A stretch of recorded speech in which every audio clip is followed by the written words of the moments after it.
여러분, 우리에게 가장 소중하고 중요한 일이 뭐가 있을 것 같습니까? 우리가 교회 생활을 하면서 가장 소중하고 중요한 일이 뭐가 있을까요? 그것은 구원을 얻는 것입니다. 우리가 교회에 재미있는 일도 많이 하고 또 교회를 통해서 어떤 지식도 얻고 또 사람과의 관계도 좋아지고 하여간 여러 가지 삶에 많은 도움을 얻었다 할지라도 맨 마지막에 구원이 없어진다면, 우리가 맨 마지막에 구원이 없어진다면 어떻게 될까요? 그 구원을 놓쳐버린다면 결국 교회가 아니라 우리 인생의 목표는 결국은 이 멸망의 길을 걸어가고 있는 우리에게 하나님의 구원, 이 생명의 구원을 얻는 것, 이것보다 소중하고 중요한 일은 없을 것입니다. 여러분, 구원은 어떻게 얻을까요? 이렇게 하면 얻을 것 같고 저렇게 하면 얻을 것 같고 많은 방법이 있지만 예수님은 명확하게 말해 주셨어요. 구원을 얻는 방법은 간단합니다. 아무든지 나를 따라오려거든 자기를 부인하고 날마다 제 십자가를 지고 나를 좇을 것이니라. 구원을 얻기 위해서는 예수님께서 마태복음 7장 산상수훈에는 좁은 문으로 들어가라고 말씀하십니다. 좁은 문으로 들어가라. 좁은 문은 찾는 이가 적고 멸망으로 인도하는 문은 길이 넓고 해서 찾는 이가 많지만 구원으로 인도하는 문은 좁다. 그게 사람들이 찾지 못한다. 그런데 구원으로 인도하는 문, 그 좁은 길, 좁은 문으로 들어가야 너희가 구원을 얻는다라는 것입니다. 여러분, 좁은 문이 뭘까요? 좁은 문. 그냥 사람이 안 다니는 작은 길, 좁은 길일까요? 도저히 너무너무 어려워가지고 이게 숨겨져 있어가지고 아주 집중해야 아주 굉장한 지식적인, 지성적인 능력을 가지고 있어야 깨닫고 아무나 쉽게 발견할 수 없는 그런 걸까요? 그걸 얘기하는 건 아니에요. 누구나 쉽게 발견하고 누구나 알 수 있는데 그 안에 들어가기 싫어하는 길이에요. 이 길이 바로 그 길이다라고 하는 것은 어린아이까지 온 세상에 편만하게 다 펼쳐져 있고 알려지고 다 전파되었는데 사람들이 그 안에 들어가기 싫어하는 길이에요. 그게 좁은 문이고 좁은 길이에요. 여러분, 우리가 이 좁은 문을 들어가는 데 있어서 사람들이 좁은 문을 들어가기 싫어하는 이유가 있는 것 같습니다. 좁은 문과 좁은 길로 들어가기 싫어하는 것은 그것은 바로 사람들이 이 죄의 본성 때문에 세상의 모든 것들은 다 나를 중심으로 돌아가게 되어 있습니다. 텔레비전을 봐도 광고가 나오거나 텔레비전에 나올 때 나에 대해서 막 기분 나쁘게 하는 거 있습니까? 너 뭐 잘못했어. 그거 하지 마. 너 큰일 난다. 이렇게 말하는 거 하나도 없습니다. 전부 다 좋은 대로, 너 원하는 대로. 하여간 나한테 조금만 수틀리게 만드는 거 나오면 금방 화면이 돌아가기 때문에 어떤 배우건 어떤 회사건 어떤 광고 속에서도 내가 주인이며 나를 왕처럼 떠받들어 주는 그 자세를 갖게 만들지, 그러지 않고서는 텔레비전에서 나올 수가 없어요. 여러분, 우리는 다 그런 세상 속에 살고 있습니다. 이런 세상 속에서 좁은 문이라고 하는 것은 무엇입니까? 좁은 문은 자기를 부인하고, 두 번째, 그 다음에 또 사람들은 그래서 우리 죄의 본성이 이 세상 속에서 좁은 문으로 걸어가는 것, 그러니까 내가 주인됨을 원하고 요구하고 있기 때문에 그게 넓은 길이에요. 그래서 그 길로 다 가는 거예요. 다 가는 거. 좁은 문은 그것에 반대되는 것입니다. 두 번째, 많은 사람들이 다 가고 있어요. 우리 OX 퀴즈 이렇게 맞으면 X표 저쪽으로 다 가세요, 틀리면 저쪽으로 다 가세요 할 때 사람들이 눈치 보다가 많은 사람이 많은 쪽에 가면 그래도 조금 더 많은 사람들이 생각이 맞으니까 그러겠지 해가지고 가는 그런 것도 많죠. 우리는 일단 숫자가 많고 넓은 데 소속되면 나도 그래도 이 사람들이 다 틀리진 않았겠지, 좀 더 가능성이 있겠지 하는 어떤 그 심리적인 안도감, 그런 것이 있는 것입니다. 그런데 여러분, 그 모든 것은 멸망으로 가는 길이라는 것입니다. 성경이 말하는 것은, 나이아가라 폭포 가보셨죠? 제가 한 2번 정도 가본 것 같습니다. 아마 멀리 한 11시간, 12시간 우리가 차 타고 가서 다리를 건너가서 이제 폭포 앞에 가보면 그 많은 물이 지금까지 쏟아지고 있는데 아직도 쏟아지고 있어. 이게 참 이 많은 물이 다 이게 어디서 나오냐라고 하는 놀라운 신기한, 그죠? 그게 바닷물도 아니고, 그죠? 그게 강물이잖아요. 호수잖아요. 그게 이리호에서 온타리오로 넘어가는 그 사이에 그 나이아가라 강을 통해서 떨어지는 폭포입니다. 아니, 주님 창조하신 이후부터 물이 계속 떨어지는데 아직도 떨어지고 있다는 사실은 이 물이 어디서 나오냐는 거. 첫 번째가 그거고, 두 번째는 가까이 가보면은 그 바로 앞에서 물이 이렇게 아래 떨어지는 그 근처까지 이렇게 철망이 있잖아요. 이렇게 난간이 있는데 그 앞에 가보면 멀리서 보면 아름다운데 가까이 보면 굉장히 무서워요. 내가 저기 떨어지면 어떡하나.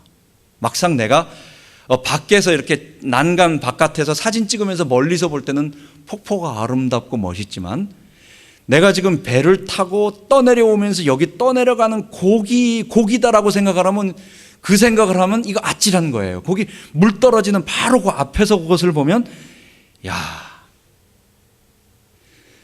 지금 넓은 길이라고 하는 것이 바로 그런 것입니다.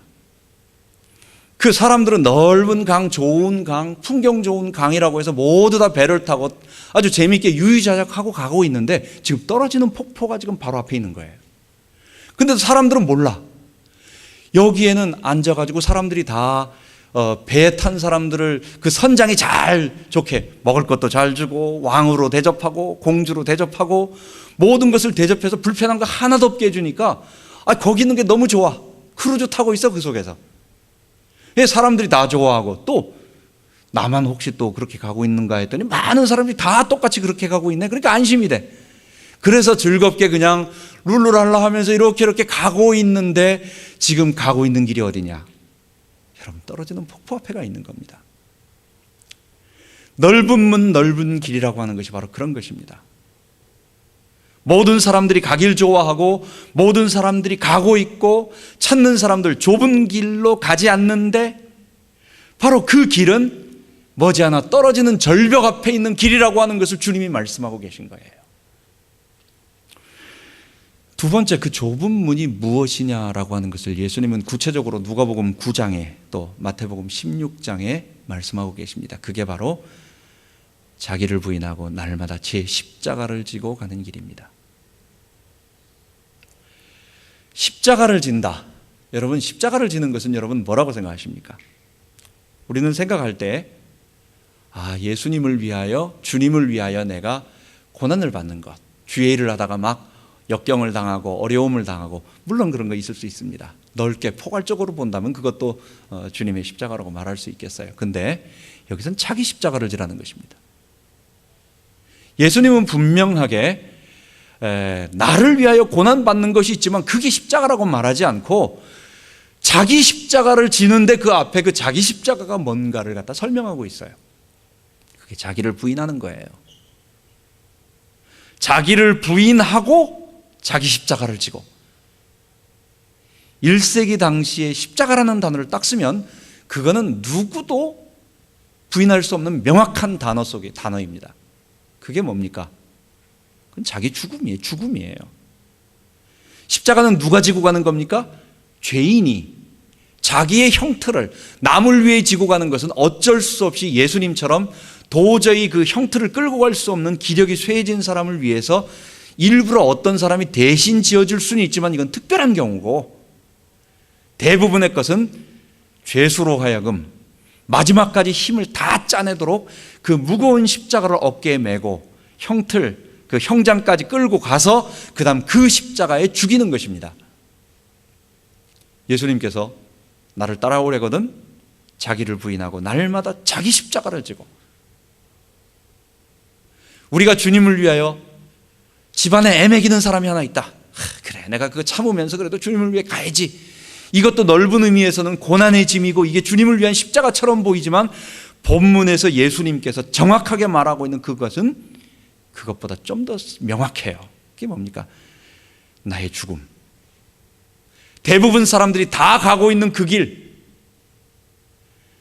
자기를 부인할 수가 없어요. 사람들은 이 자기 주인됨을 포기할 수가 없어요. 이거는 마지막 나의 남은 자존심이기 때문에. 돈이 없건 아니면 배움이 없건 아니면 약하건 그 뭐든지 간에 다른 거는 다 참아도 내 속에 있는 나라고 하는 이 자기 주인됨이라고 하는 것을 건들면 못 견디는 거예요. 그게 나의 본질이에요. 그것만은 건들지 말라고, 그거 하나를 위하여 목숨을 걸고 살아가며, 그리고 그것은 본능이기 때문에 우리가 사흘 배고프면 이성으로는 담 넘어가지 말아야지 하지만 내 발은 담 넘어가서 뭘 하나 짚고 있는 거예요. 이게 우리의 본성이에요. 본성. 우리의 본성이 그것을 요구하는, 근데 그게 뭡니까? 너가 주인 돼서 하나님처럼 살아라. 네가 왕이 돼서 하나님을 거부하고 네가 왕 돼서 살아라. 이게 성경이 말하는 죄의 본질이고, 자기 주인 돼서 살아가는 삶의 형태들, 그것이 행동으로 나타나는 결과들을 죄들, 자범죄, 자기가 범죄한 죄라고 이렇게 말하는 것입니다. 예수님은 우리를 구원으로 인도하는 문, 넓은 문이 아닌 좁은 문으로 가라고 얘기할 때는 명백합니다. 무엇입니까? 자기 십자가를 지고, 그리고 자기를 부인하며 살아가는 것입니다. 그런데 요즘은 어떠냐? 좁은 문으로 들어가서 넓은 길에서 살고 있는 사람들이 있어요. 들어가는 것은 좁은 문이라고 생각을 했습니다. 예수님 믿고 십자가 믿고 구원을 믿고 교회에 와서 무슨 뭐 예수님 외에 다른 길이 있다고 말합니까? 말이나 내용은 항상 복음적인 그 구원의 진리를 벗어나지 않는 것을 가르쳐 줍니다. 그리고 자기도 그것을 믿고 있다고 생각을 합니다. 그런데 실제 살고 있고 걷고 있는 길은 뭐냐? 성경이 말하고 있는 그 좁은 문, 좁은 길이 아니라 넓은 길로 가고 있어요. 이게 이상합니다, 이게. 여러분, 좁은 문이 왜 좁은 문이 됐습니까? 좁은 길로 들어가는 입구니까 좁은 문이에요. 근데 넓은 길 앞에다가, 넓은 길 앞에, 즉 넓은 길이 뭐예요? 자기 주인 돼서 바울의 표현대로 말한다면 육체의 원하는 대로, 자기 소욕이 원하는 대로 죄의 본성을 따라서, 좀 더 말한다면 자기 주인 되어서 내가 왕이 되어서 하나님을 거부하고 내가 원하는 대로 살아가는 것, 이게 넓은 길인데, 이 길을 마음껏 살아가고 즐기고 있으면서 이게 좁은 길이라고 생각을 하고 있는 것입니다. 있을 수가 없는 것입니다. 그것은 넓은 길을 사람들에게 좁은 문이라고 명패를 붙여놓은 거예요. 넓은 문 앞에다가 이게 좁은 문이라고 가르쳐주는 거예요. 우리에게 가르쳐주고 있는 복음이 하나님 외에, 십자가를 지는 것 외에, 이 거친 십자가, 예수님이 날 위하여 피 흘려 죽으시고 너도 예수님과 똑같이 그리스도 안에 십자가에 못 박혀 죽고 자기를 부인하고 그리스도 앞에 갈 때 구원이 있다라고 하는 이 거친 말, 이거 들으면 일단은 자꾸만 내가 죄인인 느낌이 들잖아요. 너 문제 있다고, 너 하나님 앞에 죄인이라고, 너 그 죄의 본성을 포기하지 않으면 안 된다고, 자꾸 그 말이 거친 거예요. 우리에게. 우리 듣기 좋은 말 원하는 사람인데, 우리가 세상에 많은 말들이 있는데 일부러 교회에 와서 또 남들에게 시달리다 왔는데 또 혼나는 말 듣고 또 내가 이걸 뭐 잘못했구나, 빨리 돌아가야지, 이런 말을 자꾸 듣기가 싫은 거예요. 사람들의 죄의 본성은. 여러분, 바알 기독교가 그것입니다. 우리는 그러나 그 마지막은 무엇이냐? 멸망으로 가는 길입니다. 여러분, 우리가 이 구원의 진리를 정확하게 알아야 되겠습니다. 정말 이 복음의 진리 속에서 다른 것 하지 말고 예수님의 십자가에 못 박혀서 예수님과 함께, 주님과 함께, 그리고 넓은 길로 가지 아니하고 날마다 주님을 나의 왕으로 모시고 십자가에 못 박혀서 주님 동행하며. 여러분, 예수님 얘기 많이 한다고 해서 그게 복음적인 게 아니에요. 그 예수가 어떤 예수인가를 잘 생각해 봐야 됩니다. 하나님 얘기 많이 한다고 해가지고 그게 참 하나님 잘 섬기는 게 아니에요. 나에게 우상으로서 내 문제를 해결해 주는, 내가 원하는 것을 가져다 주는, 내게 큰 능력이 있어서 나에게 가져다 주는 분이라면 여러분은 어떻게 하겠어요? 일단 그분에게 섬기죠. 그분 말씀 잘 들으려고 하겠죠. 근데 그 밑바닥에 깔린 게 뭘까요? 나의 주인됨, 내가 원하는 것을 주니까, 내가 원하는 것을 얻어내기 위해서. 거기에는 근본적인 자기 죽음이 없는 것입니다. 내가 하나님 앞에 철저하게 죄인됨을 고백하고 우리 주님의 십자가 외에는 아무런 구원이 없다라고 하는 이 자기 포기, 자기 항복이 없이 그것을 포장해서 그것을 오히려 자극하고 강화시키고 오히려 더 충족시키는 하나님, 충족시키는 복음, 사람들은 좋아할지 모르지만 수도 없이 많이 모일지는 모이지만 그래서 커지고 단체가 커지고 할지 모르지만 여러분 그게 예수님이 말한 넓은 문, 넓은 길이라는 걸 알아야 돼요.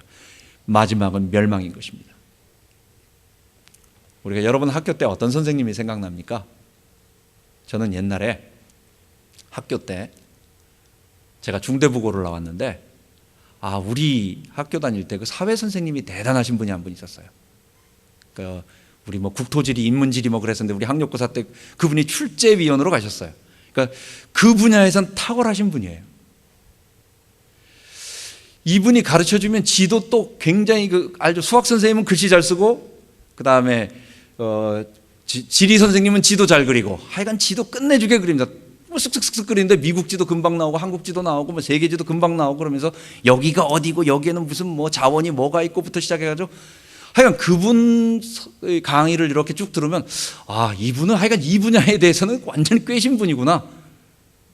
이름도 생각 안 나고 얼굴은 생각나요. 근데 이름은 생각이 안 나요. 하여간 그런 분이 있었어요. 근데 어떤 선생님은 그 당시에는 잘 몰랐는데 이분은 맨날 와가지고 때리기만 하고 말이에요.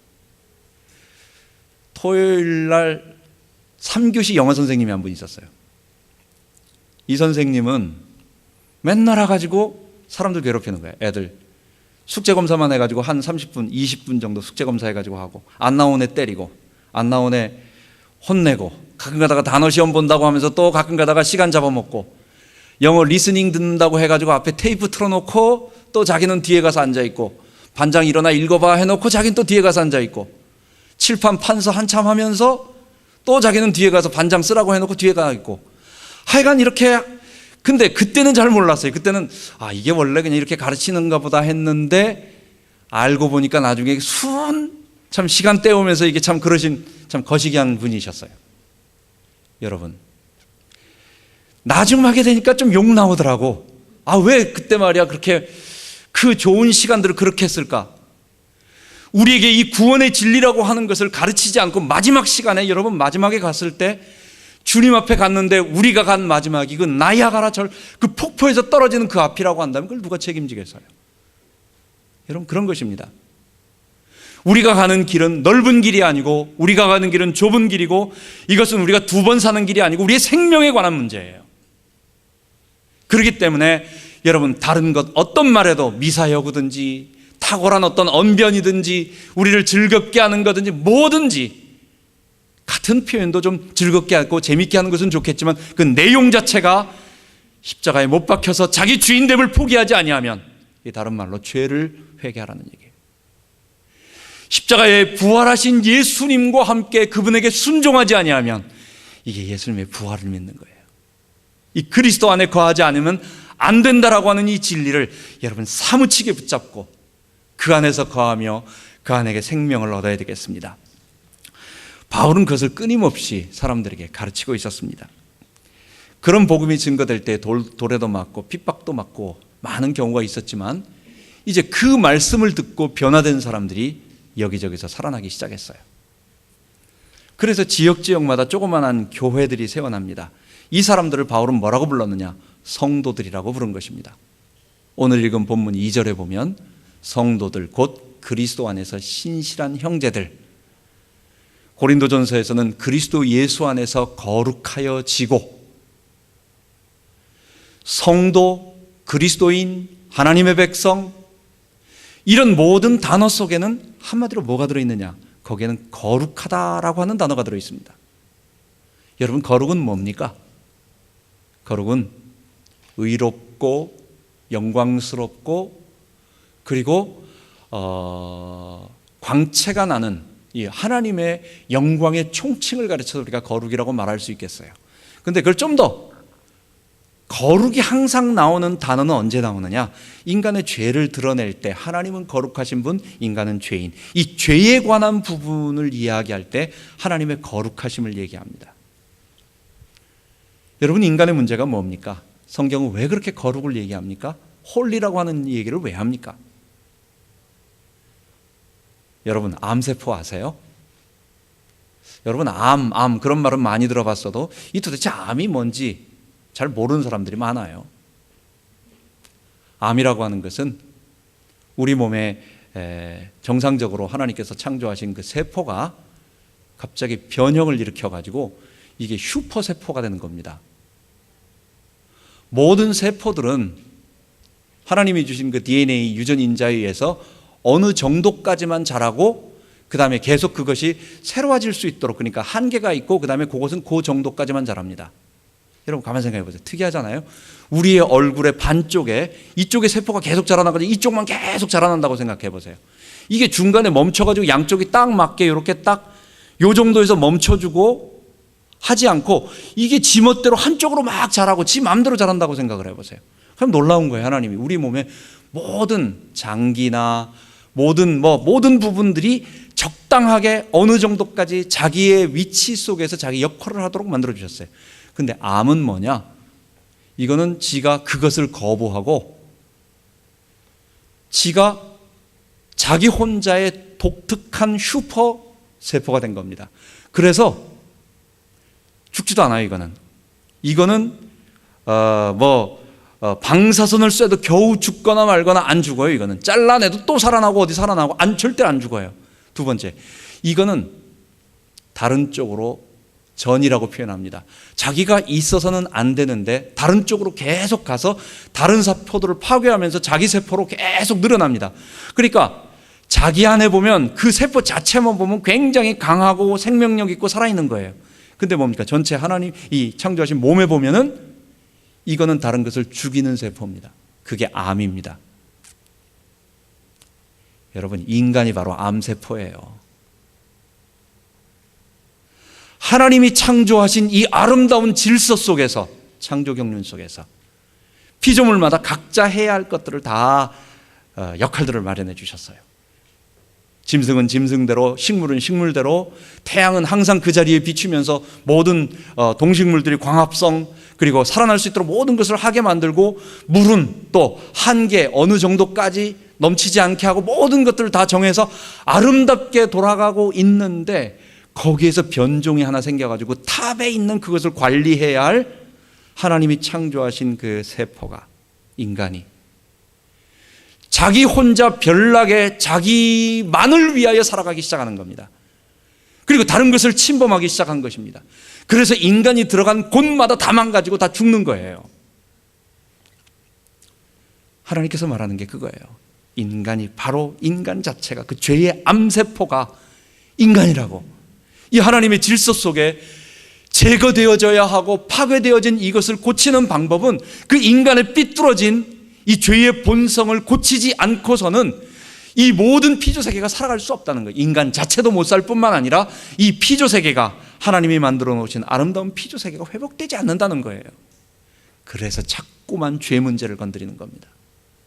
자꾸만 얘기할 때마다 하나님을 거부하는 인간 내재 속에 갖추고 있는 이 죄의 본성을 얘기하는 겁니다. 요것 때문에 인간이 온다는 거예요. 인간의 문제가 왔다는 거예요. 그리고 인간만 뿐이 아니라 하나님이 창조하신 피조세계 전부의 문제가 왔다는 겁니다. 여러분, 그래서 하나님께서는 우리를 이러한 구원 가운데로 불러주셨습니다. 그래서 우리가 자꾸만 날마다 이 죄 문제와 싸우는 그거는 우리가 적당히 좀 그렇게 하면 더 좋겠지 정도가 아니라, 아까 말한 나이아가라 폭포에 떠내려가고 있는데 딴 사람들은 아무도 몰라. 여기가 좋은 것 같아. 사람들 다 즐겁게 하고 있고, 배 위에서 바베큐도 구워 먹고 있고, 여기서 저기서 노래도 부르고 있고, 다 즐겁게. 또 거기서 잘 되는 사람도 있고, 어떤 사람은 돈도 잘 벌어서 잘 되고, 어떤 사람은 아이가 잘 되기도 하고, 다 거기 살고 있다고 해가지고 다 망하고 다 실패하고 그런 거 아니잖아요. 다 잘 되고 다 좋은 것도 있어요. 좋은 부분이 있어요. 그런데 그 종착역은 머지않아서 떨어지는 폭포가 있다는 거. 그것을 알고 우리는 이 죄와 싸우는 이 거룩함으로 나아가고자 하는 사람들은 누구냐? 거기서 한 걸음 한 걸음 그 강을 거슬러 올라가고 있는 사람들, 이 죄에서 벗어나서 하나님께로 나아가 하나님이 주시는 거룩함을 힘입고 의지하고 살아가기를 원하는 사람들, 그게 바로 우리고 바로 하나님의 백성들인 것입니다. 그런 사람들을 누구라고 부르느냐? 성도라고 말하는 것입니다. 여러분, 우리가 바로 그런 사람들이에요. 죄와 싸우는 사람들, 죄의 본성과 싸우는 사람들이라는 것입니다. 두 번째로, 이러한 거룩함은 외형적 거룩함이 아니라 내면적인 거룩함이죠. 로마서 2장 28절 29절에 보면 대저 표면적 유대인이 아니요 표면적 육신의 할례가 아니라 오직 이면적 유대인이, 그러니까 내면적을 말하는 것입니다. 내면적인 유대인이 유대인이며 할례는 마음에 할지니. 우리가 성령으로 마음의 할례를 받아 믿지도 않고 거룩하지도 않으면서 속으로는 온갖 죄를 다 지으면서 아무리 할례를 해봐야 그게 구원의 증표가 될 수가 없는 거예요. 거룩함의 증표는 외적에 있는 것이 아닙니다. 내면에 있는 것입니다. 성령으로 함께하는 그 속에 들어있는 것입니다. 유대인들을 보면 검은 옷을 입잖아요. 그리고 모자를 쓰고 있고, 정통 유대인들은 특이하게 그 사람들 수염도 안 깎고 옆에 머리를 꼽니다. 그래서 제가 이 옆에 왜 머리를 꼴까? 특이하다. 성경에 꼬라는 말은 내가 모르겠는데 수염은 깎지 말라, 뭐 머리는 자르지 말라, 이런 부분이 있거든요. 수염은 동그랗게 깎지 말라라, 뭐 이렇게 표현이 되어 있어요. 제가 물어봤습니다. 물어본 게 아니고 어디 책에서 읽은 것 같아요. 왜 머리를 이렇게 베베베베 꽈가지고 이렇게 양쪽에 꼬느냐? 무슬림하고 구별되기 위해서랍니다. 무슬림도 똑같이 수염을 기르고 그 사람도 구약 성경을 믿기 때문에 똑같이 이 사람도 이거 안 하는데 자기들은 유대인하고 구분이 안 된대요. 그래가지고 그것을 베베 꽈가지고 우리는 유대인이라고 하는 구별을 하는 겁니다. 앞만 별나게, 옷 별나게 입고 머리 꽈도 속으로는 죄 지으면서, 속으로는 여전히 자기 주인 되면서. 중세의 유태인 하면 뭐 생각납니까? 사람들 마음속에 물론 약간 왜곡된 것도 있지만 유태인 하면 샤일록이 생각나는 거예요. 베니스 사인회에서 그 피 한 방울도 안 나오는 그 수전노 같으면서 고리대금업자의 이거, 그게 유태인 하면 나오는 거예요. 그 사람들에게 하나님에 대한 거룩함과 경건함과 경외함이 있다고 하면서도 사람에 대해서는 피 한 방울도 그 고리대금을 해가지고 그 사람의 심장까지 빼나가겠다고 하는 그런 사람으로 보이는, 그게 거룩이 아니라는 거예요. 거룩은 뭡니까?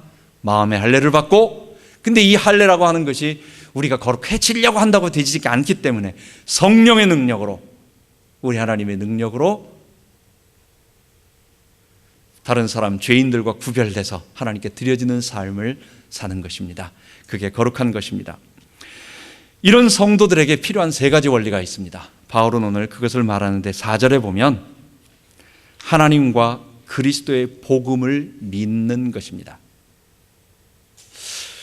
우리 바울이 늘 얘기할 때 성도에게 세 가지를 얘기하고 있는데, 그게 우리 고린도전서에 보면 유명한 것이 신망애라고 해가지고 믿음, 소망, 사랑, 이 세 가지는 항상 있을 것인데 그 중에 제일은 사랑이라.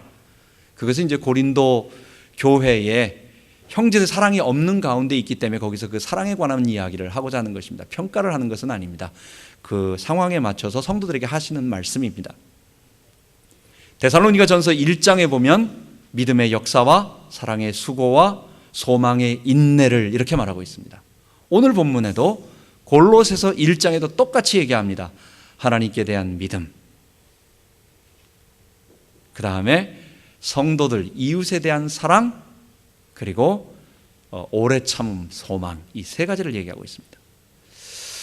우리가 이 복음을 알고 이 죄의 세상에서 죄를 거슬러 올라가면서 이 구원에, 근데 이게 너무 어렵지만도 않아요. 성령님이 함께 하니까 얼마나 좋은지 몰라요. 좁은 길을 주와 함께 걸으며 밤낮 기뻐하는 것, 주의 영이 함께 하심이라. 여러분, 우리가 맨날 울면서 가는 게 아니라고요. 이게 우리 죄의 본성은 좀 그런 부분이 있긴 하지만, 그러나 주님이 나와 함께 하시고 또 우리 동창들이 옆에 또 있고, 우리 서로 실패할 때는 옆 사람 바라보면서 또 이렇게 위안을 삼을 사람도 있고, 저 사람도 넘어졌구만, 그래서 우리 또 이렇게 서로 위안을 가질 사람들도 있고, 무엇보다도 성령님이 내 안에서 나를 이끌어서 가는 길이에요. 그래서 행복한 길이에요. 이것처럼 좋은 길이 없어요. 그런데 이 길을 걸어가는 이 죄와 싸우는 거룩을 향해서 가는 성도들의 삶에는 이 세 가지가 필요하다라는 거예요. 그게 뭐냐? 첫 번째입니다. 복음의 진리인 것입니다. 제가 다음 시간에 골로새서 1장 후반부에 나오는 그럼 뭐가 믿느냐라고 하는 바울이 구체적으로 말하고 있습니다. 그 믿음에 관한 부분 다음에 얘기하겠습니다. 하나님을 아는 지식, 그 하나님을 아는 지식이 우리 안에게 넘치도록 하는 것, 그걸 믿음이라고 말하고 있어요. 하나님을 아는 지식이라고 해가지고 뭐 우리가 실험실에서 관찰하듯이 앉아가지고 하나님을 분석해 보면서 객관적 데이터를 뽑아내는 그 분석적 객관적 진리가 아니죠. 사물은 그렇게 연구실에서 관찰하고 분석해서 그 안에 들어가지 않고 그 바깥에서 객관화시키는 것이 진리를 분석하는 것입니다. Analyze, 분석 쪼개는 것입니다. 그래서 완전히 작동 원리와 그 다음에 그것이 되어지는 메커니즘을 이해하는 것입니다. 그걸 안다라고 말하는 것입니다. 그런데 사람을 아는 건 그것이 아닙니다.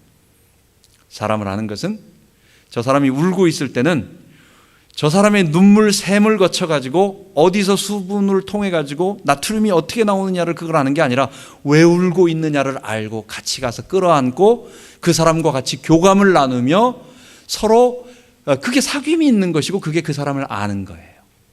그게 아는 거예요. 하나님을 아는 것. 하나님을 아는 것은 전능하신 하나님이 죄인인 나를 사랑하셔서 그냥 놔둬도 되는데 아들 예수 그리스도를 이 땅에 보내주시고 그리고 그 그리스도께서는 자발적으로 거부하실 수도 있지만 마치 어쩔 수 없이 끌려가는 노예선에 끌려가서 그냥 잡혀 죽은 게 아니라 너무도 나를 구원하시기 위해서 자발적으로 죽기까지 순종하시고 그리고 이제는 성령으로 나와 함께 하셔서 나를 구원해 주시는 이 놀라운 하나님의 구원을 그 구원을 보니까 성삼위 하나님이 너무 감사해. 그 하나님이 너무 좋아. 그래서 그분을 계속 알아가는 것, 그분과 교제하는 것, 그분과 사귐이 있는 것, 그분의 말씀을 통해서 알고 이 말씀을 그분과 함께 같이 교제하는 것을 뭐라고 말합니까? 기도하는 거예요. 말씀과 기도를 통해서 늘 사귐이 있는 것, 인격적인 교감이 있는 것. 여러분, 이걸 믿음이라고 말하는 것입니다. 그냥 확신, 흔들리지 않는 확신. 그래, 절대 의심이 없이 어떤 지식을 너무 잘 알아가지고 우리가 구구단을 외울 때 이건 틀렸다라고 의심 갖지 않는 그런 분명한 확신. 여러분, 확신은요 불교 스님들한테도 있습니다. 개통철학하는 사람들도 다 가지고 있어요. 확신은 너무 확신이 많아. 확신이 구원을 주는 게 아니에요. 확신이 믿음이 아니에요. 확신은 하나님을 아는 것, 나를 아는 것, 그리고 나를 구원하신 그리스도의 사랑을 아는 것입니다. 그걸 믿음이라고 말하는 것입니다. 골로새 성도들에게, 고린도 성도들에게, 또 데살로니가 성도들에게 뿐만 아니라 오늘 우리들에게도 바울이 얘기하는 것, 거룩을 향하여 죄와 싸우며 나가고 있는 우리들에게는 이런 믿음이 정말 필요하다. 두 번째, 모든 성도와 이웃에 대한 사랑, 4절을 이야기하고 있습니다. 하나님을 알게 되면 필연적으로 우리에게는 이웃에 대한 사랑이 나오게 되어 있습니다. 왜냐? 여러분, 이거 분명한 것입니다. 죄가 뭡니까? 자기 사랑이에요. 자기 주인됨이에요. 자기 주인됨이 뭐예요? 나만 좋아하는 거예요. 나만 위하는 거예요. 자기 중심이에요. 자기 사랑이에요. 왜곡된 자기 사랑. 그리스도 안에서 건전한 자기 긍정적인 자아관을 갖는 그거 말고 하나님의 사랑을 받아 죄 가운데서 사랑받고 보호받는 나는 하나님의 백성이야 라고 하는 이런 건전한 그리스도 안에 있는 자아상이 아닌 오직 나밖에 없다라고 하는 이 죄의 본성, 이 죄의 본성이 십자가에 못 박히면 어떻게 되는 거예요? 그러면 이웃 사랑이 나오는 것입니다. 이웃에 대한 믿음을 말하지 않아요. 이웃에 대한 사랑, 하나님께 대한 믿음. 하나님의 사랑과 진리와 구원과 모든 하나님이 베푸신 것을 믿고 그 믿으면 여러분, 우리 자기 주인됨이 벗겨짐으로 말미암아 이웃에 대한 사랑이 우리의 삶에서 하루아침에는 안 되겠죠. 그러나 분명한 것은 이웃에 대해서 점점 따뜻한, 배려하는, 푸근한 그런 것들이 우리 주변에 나타나기 시작하는 것입니다. 그게 이 사람은 죄를 이기고 있구나라고 하는 용어가 그게 맞는 것입니다. 예수님을 믿고 구원을 받았다고 하는데 오히려 더 땡글땡글해진다. 사람에 대해서. 더 막 사람에 대해서 테넌트한테 하루 이틀 늦었다고 해가지고 더 막 그냥 긁어내고 막 이런 식으로 어떤 일들을 한다. 제가 옆에서 보니까 이거 막 불편해요. 이게 너무 불편해요. 여러분, 그런 것은 아닌 것입니다. 이해할 수 없는 어떤 여러 가지 것이 있겠지만은, 그러나 사정이 서로 있겠지만은, 그러나 한 번 더 점점 따뜻해지는 이웃사랑, 바울이 그것을 4절에 말하고 있습니다. 사랑은 모든 성도와 이웃에 대한 사랑인 것입니다. 세 번째는 5절입니다. 그게 구원의 완성을 기다리며 인내하는 소망인 것입니다. 우리가 이 땅을 살아가는 동안 구원의 출발선에 들어왔어요. 그런데 구원의 완성은 아직 도달하지 아니하였습니다. 분명히 이대로 가면 우리는 이제 구원이라고 하는 종착역에 다 도달합니다. 우리가 딴 데 이탈할까? 뭐 그런 거는 없어요. 우리가 이 기차에 또는 이 구원선에 올라타서 그냥 말씀을 따라서 쭉 따라오면 이게 길을 놓쳐가지고 엉뚱한 데 도달할 것이다. 이럴 리는 없어요. 그건 99.9도 아닙니다. 100%입니다. 완벽합니다. 그런데 그 기간이 있단 말이에요. 우리 주님 오실 때까지. 우리가 구원의 완성은 아직 우리에게 소망으로 남아있는 것입니다. 그것은 미래에 되어질 일입니다. 그러니까 우리가 힘든 거예요. 이 땅을 살아가는 동안 힘든 거예요. 아직도 내 죄의 본성은 요구하고 있죠. 죄의 욕구가 계속 올라오자. 안 나오면 좋겠는데 이게 생기는 걸 어떡합니까?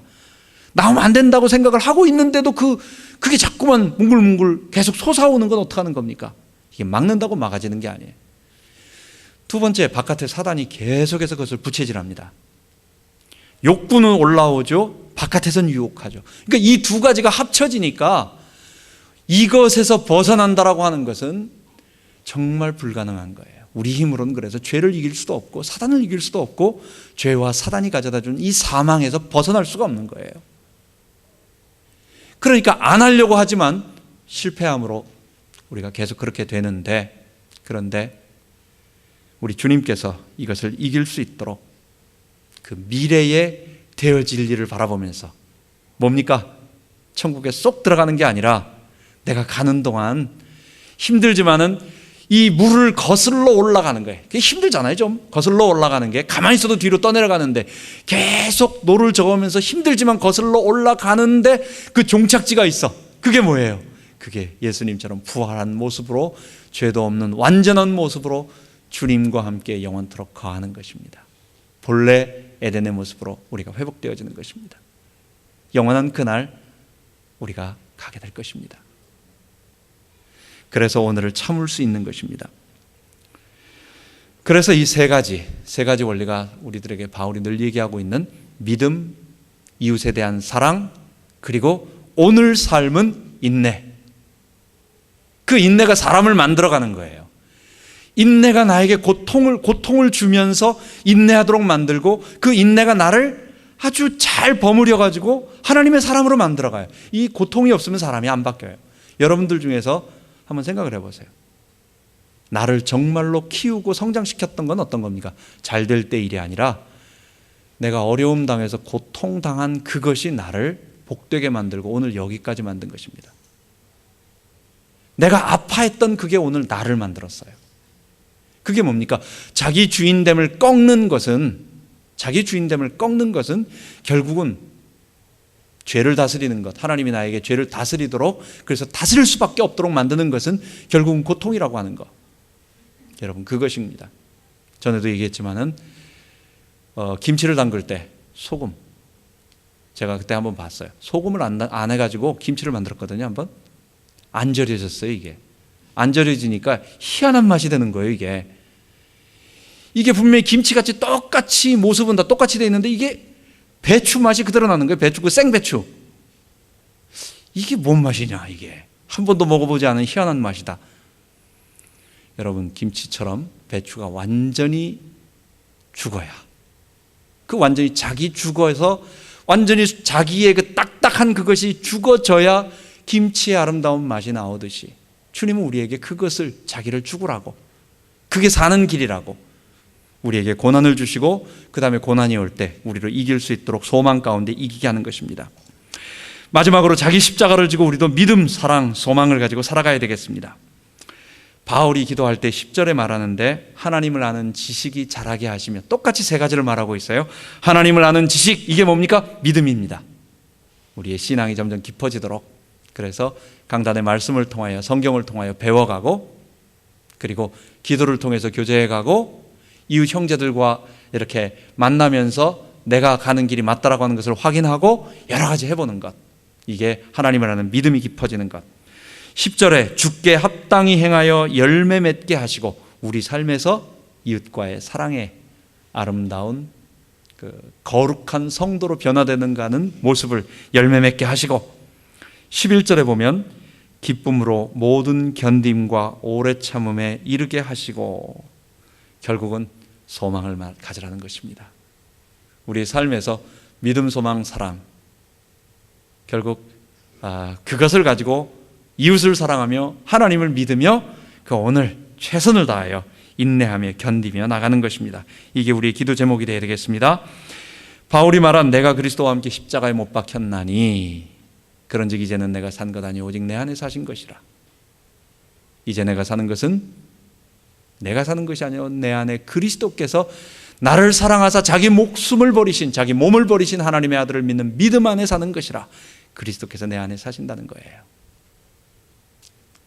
십자가 자기 죽음을 고백하고, 그거는 우리가 지금 떠내려가고 있는 배에서 거슬러 올라가는 것임을 아십시오.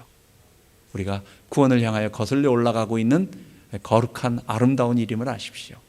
그리고 주님이 내 안에 주인으로 사시는 이 축복을 우리가 체험하면서, 이거 외엔 다른 구원이 없는 거예요. 거짓 구원이에요.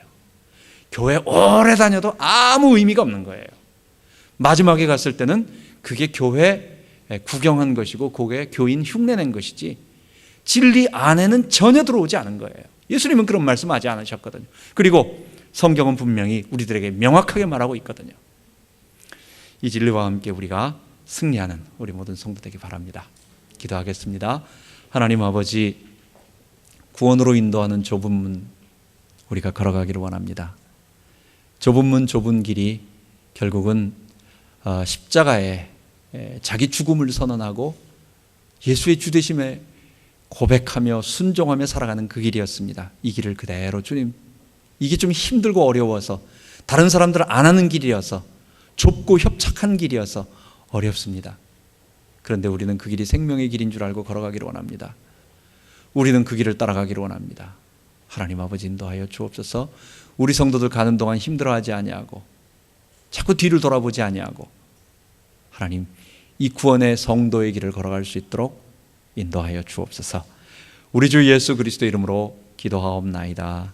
아멘.